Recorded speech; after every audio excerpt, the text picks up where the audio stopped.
This is such a great question. Why do people with dementia have so much more microplastic in their brain and apparently a bigger breakdown in the blood-brain barrier?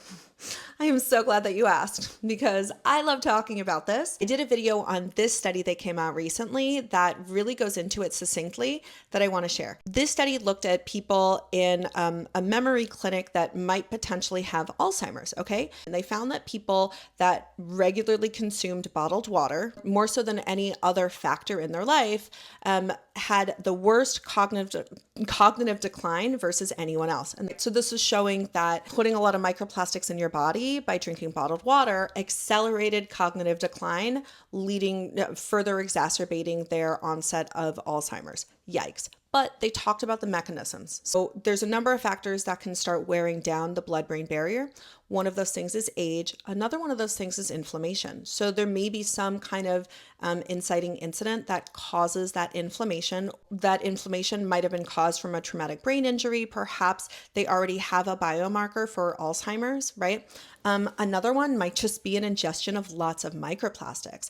Now, that's not what these guys say here. However, that is shown in a lot of other studies, specifically with colon cancer and how microplastics will basically inflame the top of the colon. And literally just by constant exposure of microplastics on that area, they start breaking down mucosal layer that's meant to protect us. And merely just by being constantly exposed to it, it breaks that layer down, causing more inflammation. That could also be happening here. So just by the constant ingestion of so many microplastics, and in this case, nanoplastics were the ones that are really, really much worse in penetrating the blood-brain barrier. Perhaps just by ingesting so many microplastics, eventually that causes inflammation. And then that compromised permeability due to inflammation and aging could facilitate the translocation of circulating microplastics, ones that are already in our bloodstream, then going into the brain. Another big issue here is all of these nanoplastics are polyethylene, which are lipophilic, and your brain is mostly fat, which is why polyethylene specifically wants to aggregate there. And so essentially it just causes this snowball effect, right? Where because there's a little bit in there, it gets inflamed. Okay, it's not able to clear itself out. Even more start to aggregate. Exposure doesn't slow down, right? And you don't stop putting more microplastics in your brain.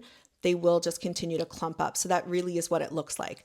Where does that first breakdown of the blood-brain barrier occur? And it's like the chicken or the egg. Researchers have not pinpointed exactly if it's specifically due to an inciting incident like a traumatic brain injury and inflammation, if it's just due to aging, or if it's just due to chronic exposure.